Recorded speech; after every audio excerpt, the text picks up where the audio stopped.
a partir do verso 1. Se atentamente ouvires a voz do Senhor teu Deus. Vou fazer uma parte aqui. Atentamente. Se atentamente ouvires a voz do Senhor teu Deus, tendo o cuidado, vou fazer outra parte, tendo o cuidado, de guardar todos os seus mandamentos, que hoje te ordeno, o Senhor teu Deus te exaltará sobre todas as nações da terra. Se ouvires a voz do Senhor teu Deus, virão sobre ti e te alcançarão todas estas bênçãos.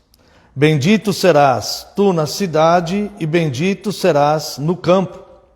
Bendito o fruto do teu ventre, e o fruto da tua terra, e o fruto dos teus animais, e as crias das tuas vacas e das tuas ovelhas.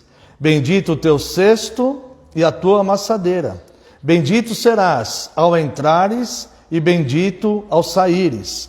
O Senhor fará que sejam derrotados na tua presença os inimigos que se levantarem contra ti.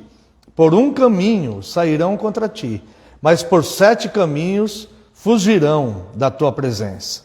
O Senhor determinará que a bênção esteja nos teus celeiros e em tudo o que colocares a mão, e te abençoará na terra que te dá o Senhor teu Deus. O Senhor te constituirá para si em povo santo, como te tem jurado, quando guardares os mandamentos do Senhor teu Deus e andares nos seus caminhos. E todos os povos da terra verão que és chamado pelo nome do Senhor e terão medo de ti. O Senhor te dará abundância de bens no fruto do teu ventre, no fruto dos teus animais e no fruto do teu solo, na terra que o Senhor, sob juramento, a teus pais prometeu dar-te. O Senhor te abrirá o seu bom tesouro, o céu, para dar chuva à tua terra no seu tempo, e para abençoar toda a obra das tuas mãos. Emprestarás a muitas gentes, porém tu não tomarás emprestado. O Senhor te porá por cabeça e não por cauda, e só estarás em cima e não debaixo, se obedeceres aos mandamentos do Senhor teu Deus, que hoje te ordeno, para os guardar e cumprir. Não te desviarás de todas as palavras que hoje te ordeno, nem para a direita, nem para a esquerda, seguindo outros deuses para os servires. Essas são bênçãos decorrentes da obediência. Não seguirás outros deuses para os servires.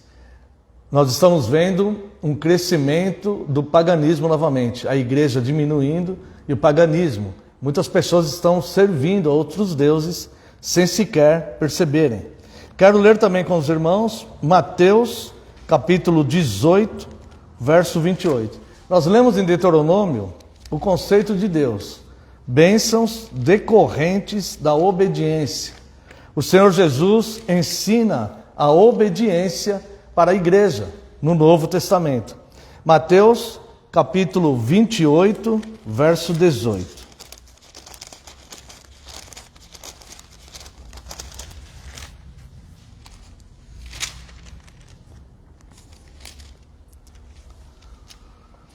Jesus, aproximando-se, falou-lhes, dizendo: toda autoridade me foi dada no céu e na terra.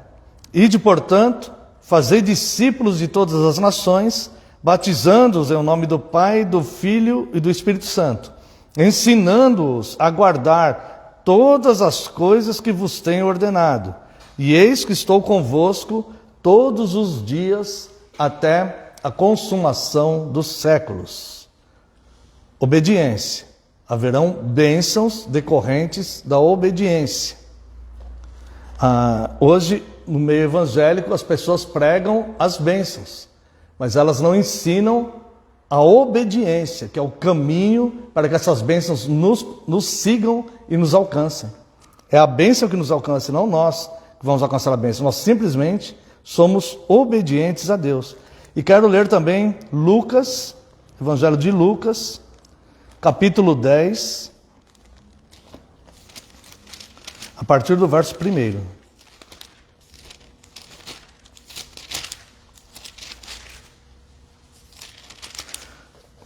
A missão dos 70.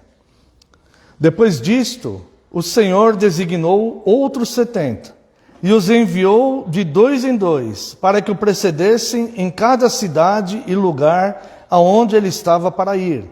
Ele lhes fez a seguinte advertência: a seara é grande, mas os trabalhadores são poucos. Rogai, pois, ao Senhor da seara, que mande trabalhadores para a sua seara.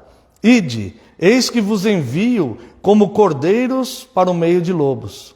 Não leveis bolsa, nem alforge, nem sandálias, e a ninguém saudeis pelo caminho. Ao entrardes numa casa, dizei antes de tudo: paz seja nesta casa. Se houver ali um filho da paz, repousará sobre ele a vossa paz. Se não houver, ela voltará sobre vós. Permanecei na mesma casa, comendo e bebendo do que eles tiverem, porque digno é o trabalhador do seu salário. Não andeis a mudar de casa em casa. Quando entrardes numa cidade e ali vos receberem, comei do que vos for oferecido. Curai os enfermos que nela houver, e anunciai-lhes: a vós outros está próximo o reino de Deus. Quando, porém, entrardes numa cidade e não vos receberem, sai pelas ruas e clamai. Até o pó da vossa cidade, que se nos pegou aos pés, sacudimos contra vós outros. Não obstante, sabei que está próximo o reino de Deus. Digo-vos que naquele dia haverá menos rigor para Sodoma do que para aquela cidade. Vamos fazer uma breve oração. Pai eterno e santo, glorificamos o teu nome, Deus. O Senhor é Deus eterno e sublime, Criador dos céus e da terra. E este culto, Deus, é prestado a Ti, em homenagem a Ti. Já louvamos o teu nome, estudamos, Deus, Tua santa palavra, Sua santa lei. E agora estamos diante, Deus, da Tua santa palavra, a fim de sermos mais instruídos por ela. Mas isso, Deus, só será possível se o Seu Santo Espírito nos iluminar nesta palavra já revelada. Nós precisamos, Deus, que o Senhor nos instrua e nos ensine. Eu, Deus, reconheço que sou falho e pecador e lhe peço mais uma vez perdão pelas minhas falhas e pecados. E rogo a Ti que neste momento, Senhor, eu diminua e só prevaleça a Tua palavra, porque a Tua palavra é a verdade. No nome santo e poderoso de Jesus Cristo é que oramos. Amém, Senhor, e glórias a Ti. Amada Igreja do Senhor Jesus Cristo, venho vos proclamar Cristo, o Senhor, cuja palavra sustenta todo o universo. O Rei eterno, que é galardoador daqueles que o seguem e o obedecem. Aquele que cumpre, que promete e cumpre as suas promessas, e que cumprirá as suas promessas decorrentes da nossa obediência. Aquele que designou a igreja para servi-lo na terra, como luz do mundo e sal da terra. Nós vimos aqui algumas passagens.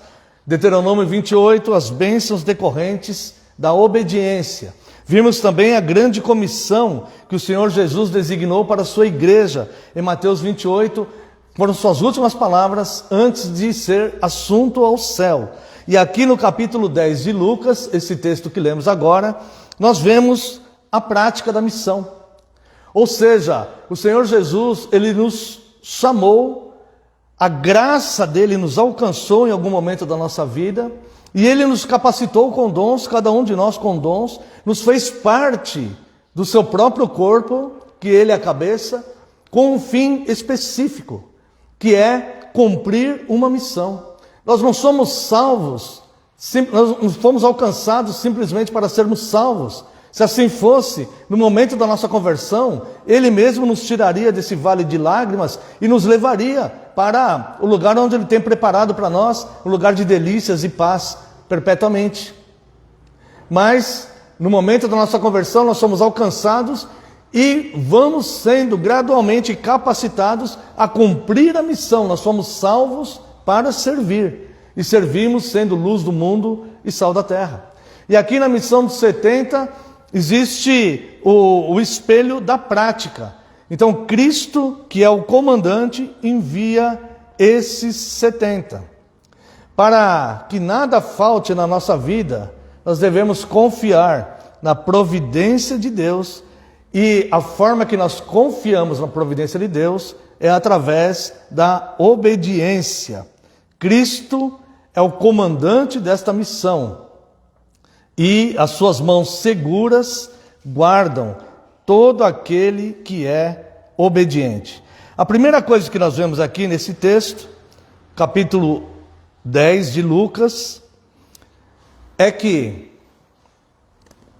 a nossa pregação, ou seja, o envio que ele faz a cada um de nós, vai preceder Cristo na vida daquela pessoa para quem nós estamos pregando o Evangelho. Veja aqui, depois disso o Senhor designou outros 70 e os enviou de 2 em 2, para que o precedessem em cada cidade e lugar aonde ele estava para ir. A missão é tão importante que nós somos precursores de Cristo, como João Batista, ele foi o precursor da primeira vinda de Cristo. Nós somos os precursores da vinda de Cristo na vida das pessoas. Assim como João Batista, como ele foi precursor da primeira vinda de Cristo, ele deixou um princípio. E o princípio que João Batista deixou é: importa que ele, Cristo, cresça e eu diminua. E é assim que nós vamos obedecer ao chamado de Cristo, ao preceder Cristo na vida das pessoas. Importa que eu diminua e que ele cresça. Então nós vamos iluminar Cristo na vida das pessoas. Nós vamos falar de Cristo na vida das pessoas, desinteressadamente. Nós vamos simplesmente apresentar o Rei do Universo para essas pessoas. E não importa o que elas vão falar para nós, não importa como elas vão reagir, não importa o que elas vão fazer com nós. O que nos importa é diminuir, mas ele crescer. Então Cristo, ele, quando nós vamos evangelizar alguém, o nosso evangelismo precede a chegada de Cristo nessa pessoa. E no verso 2, o Senhor Jesus, ele expõe como esse trabalho, ele é amplo, e são poucos os que de fato trabalham. Irmãos, eu quero lembrar a Santa Igreja de Cristo que o caminho é extremamente estreito. Existem dois caminhos: existe o caminho da salvação e o caminho da perdição. O caminho da perdição é largo e muitos são os que erram por ele, mas o caminho da salvação ele é estreito e poucos são os que acertam por ele. A porta, que é Cristo, ela é estreita demais. Ela é tão estreita que o nosso ego, o nosso orgulho, os nossos desejos pessoais, os nossos caprichos, eles não vão passar por essa porta. Ou seja, só vai passar por essa porta quem Cristo santificar antes. E a forma da santificação é a obediência, é no trabalho. Então veja o que ele fala aqui. Ele fez a seguinte advertência. Irmãos, isso aqui é uma advertência que o próprio Cristo fez. A seara é grande, mas os trabalhadores são poucos. Rogai, pois, ao Senhor da seara, que mande trabalhadores para a sua seara. Olha só, irmãos, quantas vezes nós temos orado para o crescimento da igreja, mas não o crescimento numérico, para que venham pessoas que nos auxiliem a trabalhar. Quantas vezes nós temos feito isso? Nós precisamos fazer isso, porque é uma ordem do Senhor.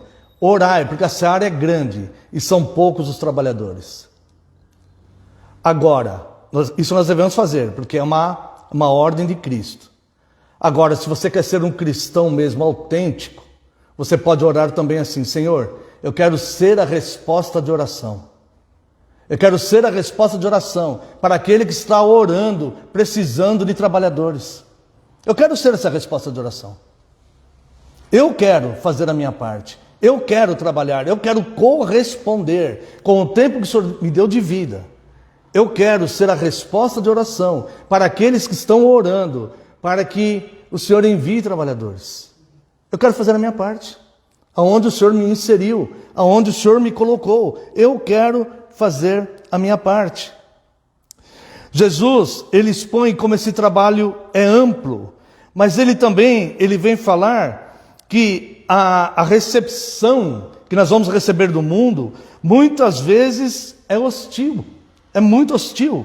E ele vem falar no verso 3, ide, eu vos envio como cordeiros para o meio de lobos. É isso que ele vem dizer aqui. Mas eu quero lembrar para os irmãos que existe um cordeiro que é guarda e protetor, que é o próprio Cristo. Há muitos que têm medo dos lobos, porque se sentem inferiorizados, porque é apenas um cordeirinho.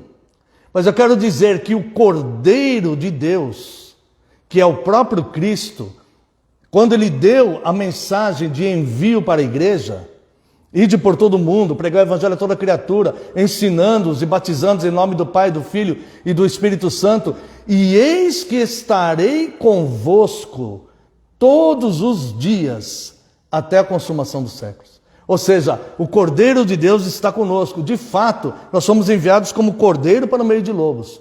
Porque de fato o mundo é hostil. De fato o mundo odeia a igreja. De fato o mundo odeia Cristo. E nós vamos lá levar a mensagem, preceder Cristo na vida daqueles que vão abraçar a fé. Nós seremos um instrumento. Nós seremos desses poucos trabalhadores em meio a uma seara muito grande, sabendo que estaremos num terreno hostil, mas sem nada temer, porque o verdadeiro Cordeiro de Deus, ele é guarda e proteção, é sol e escudo, que protege a sua santa igreja. Também vem aqui o verso 4, ele dá algumas orientações. Não leveis bolsa, nem alforge, nem sandálias, e a ninguém saudeis no caminho. A diferença aqui, isso é uma curiosidade, entre bolsa e alforge, né? É que a bolsa era para carregar dinheiro, e alforge, eles carregavam pertences pessoais. E Jesus, ele fala aqui, não leve nem bolsa nem alforge. Não se preocupe com dinheiro. O próprio Cristo levantará pessoas para te manter, para te sustentar, para você fazer a obra. Essa obra ela não vai ficar no caminho. Não se preocupe com as suas coisas pessoais, porque cuide das coisas de Deus, e Deus cuidará das suas. Ele é suficiente para te manter, para manter aquilo que é importante para você, para aquilo que é importante para as pessoas que são importantes para você. Ele é um Deus que está presente, é Deus de perto. E ele fala, não leveis nem bolsa nem alforge. Não leveis sandálias extras. Isso aqui é muito interessante, irmãos. Não leve sandálias, vai com a sandália que você está nos pés. Isso aqui nos lembra muito o roteiro da peregrinação no deserto. Nem a sandália deles se desgastou. Durante o tempo da peregrinação, não importa se o tempo é longo, se não é, Deus mantém. Deus ele vai manter, seja o que for. Não, o Senhor Jesus ele fala para esses 70 aqui, ele está dando uma prova para essas testemunhas oculares que ele é suficiente. Depois no final nós vamos ver, ele vai perguntar, quando eu te mandei sem dinheiro, sem sandália, sem alforje, alguma coisa te faltou? E eles vão responder não. Ele está mostrando aqui que ele é a suficiência. Nós olhamos para nós mesmos, nós vemos insuficiência. Insuficiência para resolver os nossos problemas, os nossos conflitos particulares, as nossas crises emocionais. Nós vemos insuficiência para fazer a obra de Deus, para sermos santos. Nós vemos insuficiência em todos os lados da nossa vida. Simplesmente porque o nosso olhar está desfocado. Não é para nós que nós devemos olhar. Não somos nós que estamos nos enviando. Não somos nós que somos os deuses. Existe um Deus soberano, sublime, forte, todo-poderoso, que vem vencendo e para vencer, que vem com uma espada afiada, que matará o anticristo apenas com o sopro da sua boca. Este que tem poder para lançar alma e corpo no inferno. Este Senhor todo-poderoso se ele falar vai com apenas uma sandália e caminha 40 anos, é certo que essa sandália não se estragará por 40 anos. Então ele mostra aqui para essas testemunhas oculares, para que isso fique registrado nos documentos canônicos, que ele é suficiente. Então ele dá essa orientação. Vá sem alforje, sem bolsa, sem sandálias. Vá, vocês não vão ficar descalço. Isso aqui significa dependência total de Deus. Nós dependemos totalmente de Deus. Mesmo se você for a pessoa mais abastada do mundo, mesmo se você for mais rico que o homem mais rico do mundo, ainda assim você depende de Deus. Talvez só não saiba disso. Mas todo ser humano, não só a igreja, não só o cristão, todas as pessoas do mundo dependem de Deus. Se Deus dá uma ordem, coração para de bater, o coração daquela pessoa para de bater na hora. Se Deus pega um coração fragilizado, que os médicos falam, isso aqui não dura nem uma hora, e Deus fala, passa 90 anos desse jeito, aquela pessoa fica 90 anos viva daquele jeito. Porque Ele é o Senhor de todas as coisas. E a sua palavra é o que sustenta o universo. Então, a suficiência tem nome. É Cristo. Cristo é a suficiência. Então, se o nosso olhar estiver desfocado, se nós olharmos para as impossibilidades e as dificuldades e as faltas de recurso que nós temos, nós simplesmente não saímos do lugar. Mas se nós olharmos para aquele que faz a promessa e é capaz de cumpri-las, como ele fez aqui, por que ele fala isso? Não leve dinheiro, não leve outro par de sandália, não leve. Por que ele está falando isso? Porque eu garanto o teu sustento, eu garanto que a tua sandália não vai se desgastar, eu garanto que você não vai precisar de nada, porque eu estarei cuidando de você. Eu estarei convosco todos os dias, irmãos. Isto é fé, isto é confiar, isto é ser obediente, isto é ver a bênção correr atrás de você e te alcançar. Isto é, porque você está olhando simplesmente, você não está olhando para você, para os seus recursos, para o seu poder intelectual, para a sua força física, você não está olhando nada disso. Você está olhando simplesmente para aquele que atua contra as impossibilidades. Quando Moisés, encarregado de uma nação, tinha mais de 1 milhão de pessoas que ele comandava ali naquele deserto. Aliás, antes de chegar no deserto, quando ele libertou aquelas pessoas do Egito. E o rei do Egito, com seus soldados, cavaleiros, carros, armas, começou a perseguir aquela multidão de escravos para os matarem no caminho. E ele olha para trás e ele vê a maior nação do mundo da época o perseguindo, com força militar, com força bélica, com toda o rigor da opressão. E ele olha para frente e tem simplesmente um mar. E ele, eu acho que todo mundo faria isso, né? Clamou ao Senhor: Senhor, e agora, o que fazer? E Deus responde para ele: por que clamas a mim? Lá na sarça, Deus já não tinha falado que ia levantar ele para libertar o povo? Deus já tinha falado para ele: você vai libertar o povo. Não há faraó que possa resistir à força do meu braço. Não há ninguém que possa impedir quando eu dou uma palavra. Não há ninguém que possa deter o agir de Deus. Agindo Deus, quem impedirá? Por que clamas a mim? Diga ao povo que marche. Atrás do faraó, com seus carros e cavaleiros, à frente um mar. Por que clamas a mim? Diga ao povo que marche, porque a palavra já foi dada. É a mesma coisa aqui, a palavra para a igreja já foi dada antes de Jesus ser assunto aos céus. Eis que estarei convosco, pode ir e fazer isso que eu estou mandando vocês fazer, porque eis que estarei convosco todos os dias. A palavra foi dada para esses 70 antes deles saírem de lá. Não leve bolsa, nem alforje, nem dinheiro, nem sandálias. Vai assim como você está. Já está determinado que a missão vai obter sucesso. Já foi determinado por Deus. Então, basta-nos cumprir a missão em obediência a Ele. a santa palavra dele. Depois vem aqui, verso 5.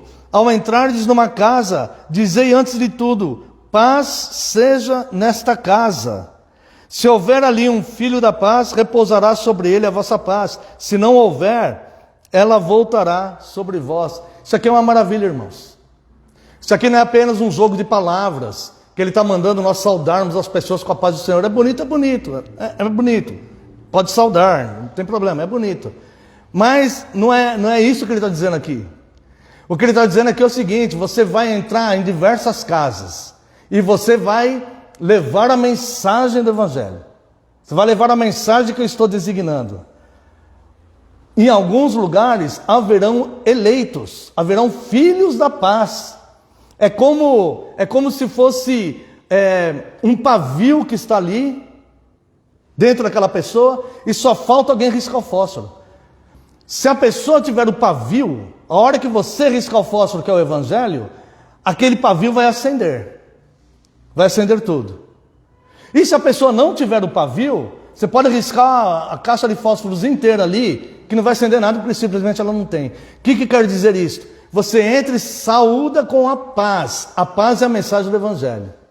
Vim pregar a salvação, arrependa-se dos teus pecados. Se houver ali um filho da paz, ou seja, se houver um eleito ali, está na hora dele ser alcançado. Ele será alcançado com a mensagem que você está levando para ele. Você está precedendo Cristo na vida daquela pessoa. Se houver ali um filho da paz, ele será alcançado. Se não houver um filho da paz, não se preocupe, porque a paz voltará para você. Sem paz você não vai ficar, você vai ficar com a paz que excede todo entendimento. Não se preocupe se as pessoas vão se converter na sua pregação ou não. Não são números que vão demonstrar o sucesso ou o fracasso da missão. O que vai demonstrar o sucesso ou o fracasso da missão é obediência e fidelidade. Apenas tem de bom ânimo. Não são números. Porque quando pregamos o Evangelho, pregamos salvação a todo aquele que crê e condenação àqueles que se perdem. E se houver um filho da paz, ele acolherá a palavra, a semente que você está lançando. É exemplo da parábola do semeador. Se a semente cair no solo fértil, ela vai produzir a 30, a 60 e a 100 por 1. Agora, se a semente cair aonde será sufocada depois, aonde Satanás irá roubar a palavra e tal, isso não compete a nós. Não compete a esses 70, não compete à igreja. O que compete à igreja é obediência e fidelidade. E o Senhor cuidará dos seus. A sua sandália não vai se desfazer nos seus pés. Sem bolsa e sem alforje, nada vai te faltar. Apenas seja fiel e obediente. Porque aquele que vos envia é suficiente para mantê-lo. Apenas isso. E as bênçãos virão e te alcançarão. Você não precisa ficar correndo atrás de bênção. Quer uma mentira grande? Vai no culto pegar tua bênção. Você não vai no culto pegar tua bênção. Você vai no culto adorar o teu Criador. Não importa se vai ter bênção ou se não vai ter bênção. Não importa. A sua obrigação, o dever de todo homem é adorar o seu Criador. Você vai no culto para prestar culto a Ele. Prestar culto a Ele. As bênçãos virão e te alcançarão. Não somos nós que corremos atrás de bênção. São as bênçãos que correm atrás de nós, porque o próprio Deus assim o determinou. Para os obedientes. Para aqueles que são obedientes e fiéis. Para aquele que escuta o chamado. Para aquele que obedece à grande comissão que Cristo deixou para a igreja. Será que é pouco? Será que é algo para desprezar as últimas palavras de Cristo aqui neste mundo, antes de ser assunto ao céu, depois de ter passado pela cruz? Será que é pouco? Depois que ele passou pela cruz, ele apareceu. Atos dos Apóstolos, capítulo 1, versos de 1 a 3, ele deu toda a codificação das doutrinas da igreja para os seus apóstolos, para que eles lançassem as doutrinas. Ele apareceu para diversas pessoas, e depois de 40 dias, quando ele está para ser assunto ao céu, ele dá comissão para a igreja, ide por todo mundo. A igreja hoje quer cadeiras estofadas, ar-condicionado, telão de sei lá o que, esqueci o nome do negócio. A igreja hoje quer conforto. A igreja hoje não quer o ID. A igreja hoje não quer nem se arrepender dos seus próprios pecados. A igreja hoje não quer saber do conceito de Deus no Antigo Testamento. A igreja hoje esquece que o Deuteronômio que nós lemos de 1 a 14, tem do 15 para frente, que são as maldições decorrentes da desobediência. A igreja hoje, ela não quer saber de Antigo Testamento. A igreja hoje não quer saber das confissões. A igreja hoje não quer ouvir falar de pecado. A igreja hoje não quer ser confrontada. A igreja hoje quer conforto. Ela quer que Deus a sirva e a abençoe e a faça prosperar, e que Deus resolva todos os problemas, e que Deus tire os filhos da droga, e que o marido se converta, e que tudo dê certo. É isso que as pessoas querem. Mas as pessoas devem obedecer a Deus.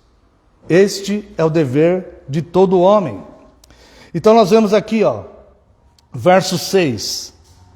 Se houver ali um filho da paz, repousará sobre ele a vossa paz. Se não houver, ela voltará para vós. Nós devemos ser humildes e nós devemos entender que não somos nós que salvamos as pessoas, não somos nós que convencemos as pessoas, não somos nós que transformamos a vida das pessoas. Nós somos apenas um instrumento de Deus para que o próprio Deus alcance aquelas pessoas. E aqui vem do verso 7 ao verso 9. Permanecei na mesma casa, comendo e bebendo do que eles tiverem, porque digno é o trabalhador do seu salário. Não andeis a mudar de casa em casa. Quando entrardes numa cidade e ali vos receberem, comei do que vos for oferecido. Curai os enfermos que nela houver, e anunciai-lhes: a vós outros está próximo o reino de Deus. Seja humilde, não exija coisas das pessoas, porque quem te mantém, quem te sustenta é o próprio Deus, é o próprio Cristo. Não explore ninguém, não explore fé de ninguém, não explore boa vontade de ninguém, não explore o amor de ninguém. Retribua o amor com amor, faça o bem. Se houver ali algum enfermo, cure os enfermos. Eles eram apóstolos, eles estavam vocacionados com os dons extraordinários. Nós não temos esses dons, mas nós podemos orar para quem tem e pedir a cura. Não sabemos se Deus vai curar ou não, mas nós vamos lá para fazer o bem para as pessoas. Não apenas de língua, pregar o evangelho. É chegado o reino de Deus, arrepende-se dos seus pecados, é chegado o reino de Deus. Isso é um bem, isso é fazer o bem. Mas nós vamos fazer o bem físico também, bem material para as pessoas. Curai os enfermos que estão lá. Existem lá, podem existir lá nessas cidades, cegos e paralíticos. Mas pode existir também endemoniados, que são pessoas com doenças espirituais. Pode existir lá pessoas aflitas e em conflitos, pessoas mergulhadas em doenças emocionais. Pode existir ali pessoas que estão frustradas na vida. Pode existir ali pessoas que foram abandonadas, várias vezes, abandonadas pelos pais, pelas pessoas que amavam, pela sociedade. Ver pessoas que estão se sentindo totalmente solitárias, com a alma gelada, perdidas, sem direção, sem saberem o que fazer. Podem haver ali pessoas que estão com pensamentos suicidas. Podem ver ali pessoas que estão totalmente em trevas, sem luz nenhuma. Vá lá e cure essas pessoas. Essa palavra cura as pessoas. Leva a palavra de Cristo ali. Ela levanta as pessoas. A palavra de Deus diz que Ele tira a pessoa do monturo. O monturo é um monte de lixo. E o faz assentar com os príncipes. Mefibosete, ele era filho de Jonatã, e que era filho de Saul. Jonatã e Saul foram mortos no mesmo dia. Mefibosete tinha 5 anos. A sua cuidadora foi fugir com ele, para que aqueles homens também, para proteger ele. E ela foi fugir com ele. Quando ela foi fugir com ele, ela deixou ele cair. E quando ele caiu, ele quebrou os 2 tornozelos. Então ele ficou coxo. E não havia recursos na medicina para consertar essa situação. Então esse menino de 5 anos, que ele era neto do rei, que o pai dele era da linhagem real, que ele seria um príncipe respeitado da nação. Ele teve que morar num lugar afastado, porque agora ele estava inválido para a sociedade. Porque na época, uma pessoa nessas condições não tinha nem sequer poder de trabalho. E o pai e o avô dele foram assassinados. E ele ficou com deficiência física. Tudo no mesmo dia. E aí ele foi levado para um lugar chamado Lodebar. Esse lugar era um lugar periférico, muito afastado da sociedade. Que ali viviam pessoas que eram foragidos da justiça, pessoas prostitutas, pessoas que viviam no submundo, pessoas que não tinham recursos. E ele viveu lá, muitos anos lá. Ele chegou a ter um filho lá, em Lodebar. E aí um dia Davi, que tinha uma amizade muito grande com Jonatas, falou assim: eu quero fazer bem para a descendência de Jonatas. Davi lembrou-se de Jonatas. Ele falou: quero fazer bem para a descendência de Jonatas. E deu ordem aos seus servos. Ele falou assim: vá procurar se há descendentes de Jonatas. E aqueles homens foram procurar e encontraram Mefibosete lá em Lodebar. E comunicaram ao rei, Davi era o rei. Comunicaram ao rei: lá em Lodebar tem um descendente. O descendente do rei agora vivia nesse lugar periférico, totalmente afastado de tudo. E Davi então falou assim: olha, vai lá e traga ele para cá para que ele faça as suas refeições na mesa do rei. Daqui para frente, todas as refeições dele serão na minha mesa, na mesa do rei. Vai lá e chame ele. E aqueles homens foram lá chamar Mefibosete. Isso daqui é uma clara referência ao que Cristo faz. Vai lá e chama cada um desses meus pequeninos, que estão, cada um desgarrado por um caminho, vivendo com problemas emocionais, com tristezas, com inseguranças, com várias debilitações. Vai lá e chama cada um deles, porque eles vão sentar na minha mesa. É isso que Cristo está fazendo. E manda os seus servos somos nós. E aqueles servos foram chamar Mefibosete. Quando chegaram lá, sabe o que Mefibosete falou para eles? Era uma ótima oportunidade, não era? De sentar-se à mesa do rei. A primeira reação de Mefibosete falou assim: olha, eu não passo de um cão morto. Olha como esse homem se sentia. Eu não sou um homem. Ele não se considerava um homem. Olha, ele não via dignidade nele mesmo. A vida dele, que estava para ser um rei da nação, um príncipe, agora ele estava inválido para a sociedade, tantos anos morando naquele lugar, e ele olhava para si mesmo, ele não se considerava nem um cão, ele se considerava um cão morto. Ele falou assim: diga para o rei que é inútil isso. Olha a depressão desse homem, olha o estado emocional que ele estava, abatido e caído, derrotado, sem perspectivas, sem esperanças, desanimado totalmente, esperando a morte. Diga para o rei que não há condições de aceitar esse convite, porque eu não passo de um cão morto. Mas o rei insiste e manda as pessoas lá: traga ele para cá. É como a parábola, né, das grandes bodas, que Deus manda servos várias vezes, né? Deus mandou os apóstolos, Deus mandou os reformadores, hoje Deus manda a igreja. Deus está enviando pessoas para buscar eles, como Cristo enviou esses 70 aqui. E aí os servos de Davi então foram buscar o Mefibosete. O rei exige que você vá. Esta é a eleição dos santos. É quem tem poder é que decide. Não é a pessoa que se acha não merecedora ou indigna. Porque de fato somos indignos mesmo.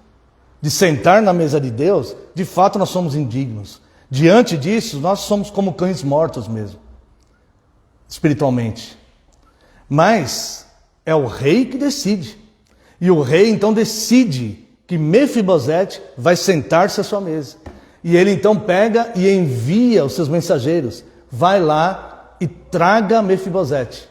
E aqueles mensageiros chegaram e falaram assim: o rei exige que você vá.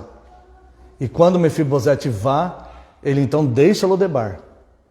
Aquilo fica para trás, fica no passado. Aquilo acabou. Aquilo passa a ser para ele algo que aconteceu na vida dele, uma experiência de vida. Mas agora ele começa a usufruir da mesa do rei, dos manjares do rei, da vida do rei.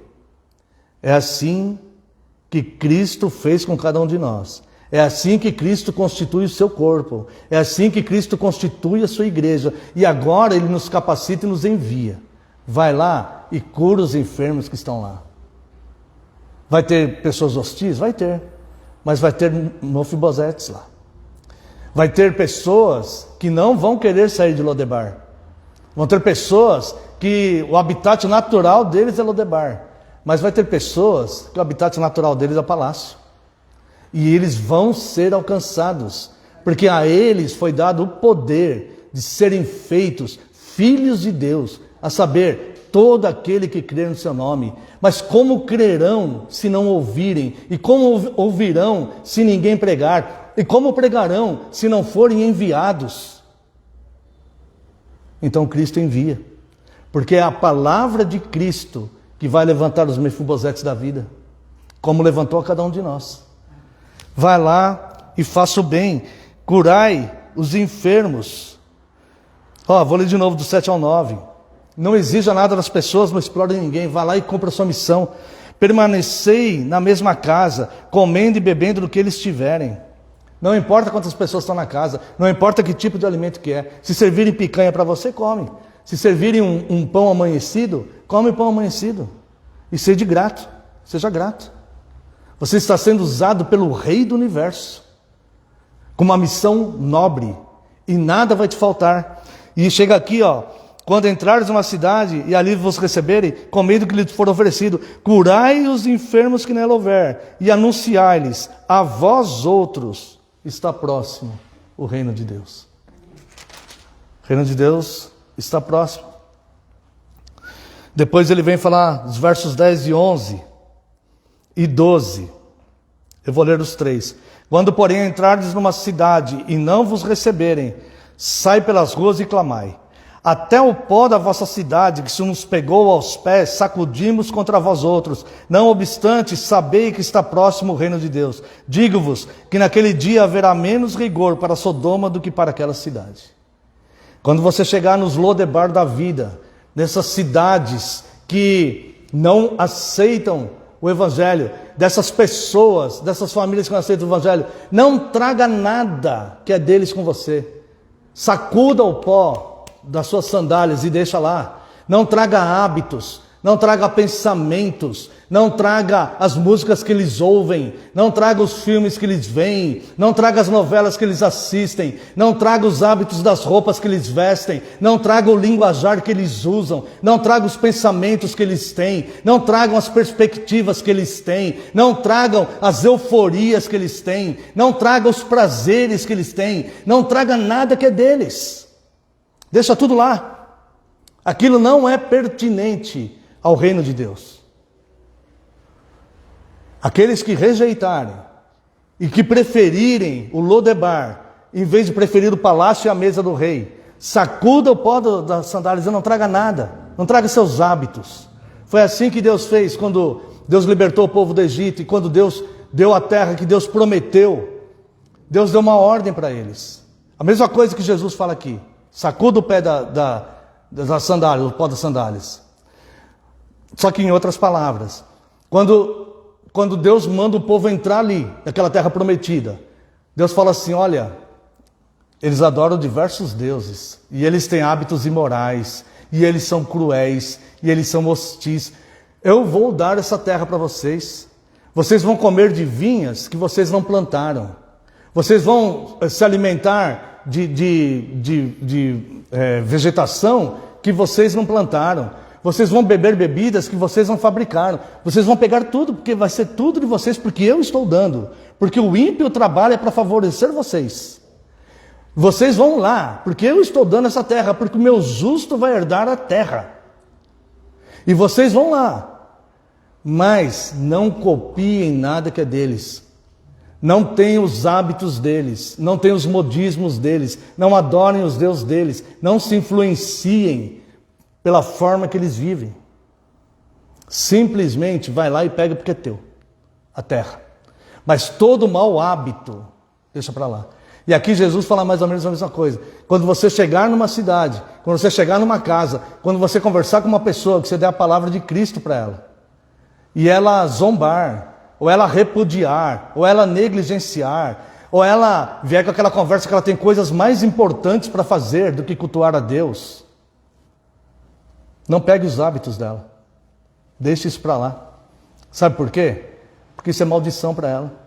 Isso é condenação para ela. Não importe isso para você. Você está levando a vida para ela. Ela não quer a vida? Não traga a morte dela para você. Não traga a morte. Sacuda o pó das sandálias e deixa por lá mesmo. Conclusão. Eles voltaram e Jesus faz um contraste aí. Depois, quando eles chegaram, né? Verso 17, perdão. Então regressaram os 70, possuídos de alegria, dizendo: Senhor, os próprios demônios se nos submetem pelo teu nome. Eles chegaram cheios de alegria, porque eles viram a missão sendo cumprida na frente deles. Quem diria que demônios iam se submeter quando eu falasse o nome de Cristo? Eu que morria de medo de demônio, agora eu falo o nome de Cristo, os demônios submetem-se a Ele. Que poder é este? E eles chegaram cheios de alegria, porque eles estavam vendo frutos daquela obra. Mas Jesus lhes disse, olha só o que Jesus respondeu para eles, quando eles chegaram com toda essa euforia. Jesus não abraçou e começou a pular e falou: é mesmo, os demônios submetem, vocês conseguiram. Jesus não faz isso. Eles chegando falando isso, chegamos cheios de alegria, os demônios se submetem pelo teu nome. Aí Jesus pega e fala assim: eu vi Satanás caindo do céu como um relâmpago. E eles ficam ali atônitos. O que isso quer dizer? Aí Jesus fala assim: olha, eis aí, vos dei autoridade para pisar de serpentes, escorpiões e sobre todo o poder do inimigo, e nada absolutamente vos causará dano. Jesus não falou isso para eles antes de enviar. Jesus enviou, eles confiaram, obedeceram e foram. E voltaram com o sucesso da missão. Aí Jesus fala: vocês conseguiram todo esse êxito porque eu dei o poder para vocês, para pisarem serpentes, escorpiões e sobre todo o poder do inimigo, e nada, absolutamente nada, fala absolutamente aqui no texto, vos causará dano. Agora olha só que grande lição o Senhor Jesus deixa aqui. Não obstante, alegrai-vos, não porque os espíritos imundos se submetem a você, se submeteram, mas sim porque o seu nome está arrolado nos céus.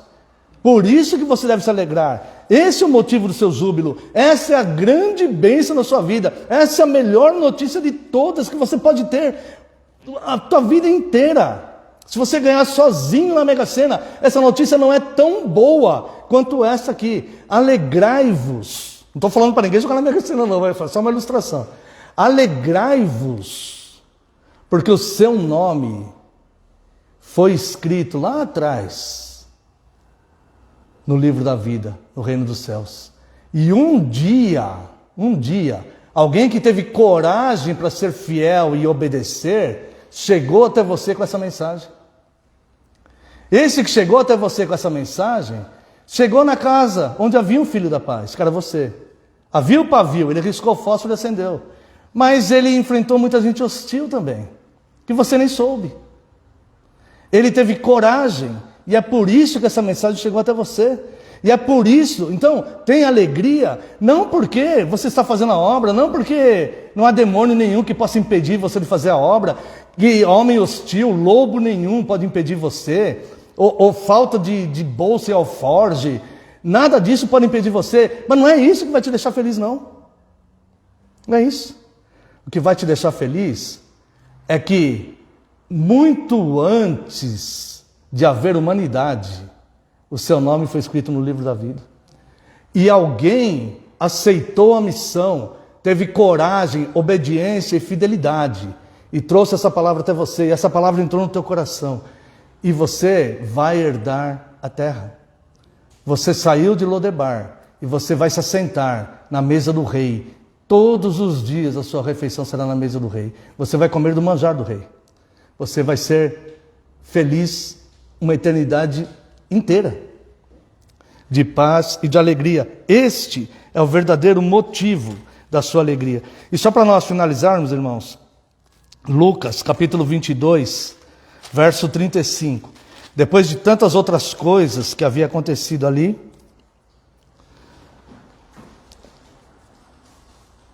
verso 35 do capítulo 22. A seguir, Jesus lhes perguntou: quando vos mandei, sem bolsa, sem alforje e sem sandálias, faltou-vos porventura alguma coisa? Nada, disseram-lhes.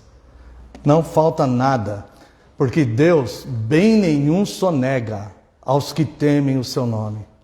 Confiai nele, a ele temei, a ele temei. Não se deixe envolver com as ilusões do mundo. Não se deixe envolver. E não mire o seu olhar e a sua força nas suas próprias impossibilidades e seus próprios fracassos pessoais. Porque nós somos, de fato, impotentes para muitas coisas. Mas nós podemos. Sabe por que nós podemos? Porque Ele é todo-poderoso. E porque Ele é todo-poderoso é que nós podemos. Porque é Ele que está nos enviando. Sem bolsa, sem alforje, como cordeiro no meio de lobos, com um único par de sandálias. Mas nada nos faltará, e a alegria imensa estará estampada nos nossos rostos, porque estará efervescendo na nossa alma e no nosso coração, porque nós sabemos quem é o nosso Rei, e nós sabemos o que nós vamos herdar. Amém. Para a resposta